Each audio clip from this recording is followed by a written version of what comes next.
I took all yesterday's shorts and I kind of edited them down to all the things that I thought was either exciting or interesting. It's a bit of an experiment, but let's get started.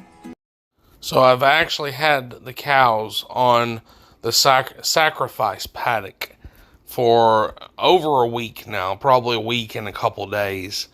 Um, all this dry weather, which there for about a month straight, we didn't get literally hardly any rain at all. I don't remember it raining one time, but I know we didn't get any measurable amount of rain. Um, and it severely stunted my pastures. They're actually starting to look a lot better now. And under normal circumstances, I probably would be rotating right now. But that lack of rain, it had me worried so much that it just makes me want to grow it a little bit extra tall before I start my rotation.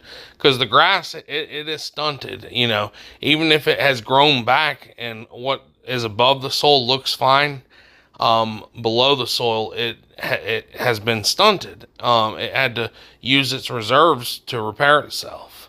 So I think I'll put 2 more bales of hay out, probably tomorrow, and whenever they get done eating that, then I will start them back on their regular rotation.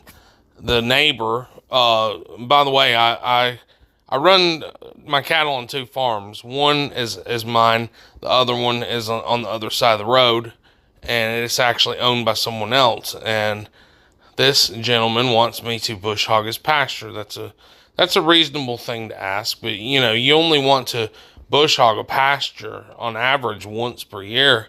And if you can do intensive rotational grazing and really graze it well, you could get by without bush hogging, and that would be the most efficient way to go about things. But it's a pasture, it's not a yard. We're not supposed to keep it short all the time. That's how you lose stands of grass. That's how you kill a bunch of grass and end up having to replant, is by keeping the grass too short. So honestly, it's better to keep it a little bit too long than a little bit too short. The extension service here actually provides for free these very useful tools for people that run grazing animals, and it is called a grazing stick.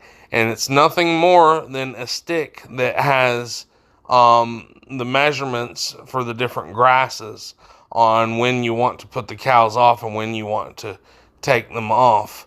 It's a really useful thing, and I actually broke mine. But I've gotten pretty good at looking by eye and seeing it, but still, a grazing stick is a really good tool, and I highly recommend that you use that. Definitely, at least your first year of grazing, you should definitely use the grazing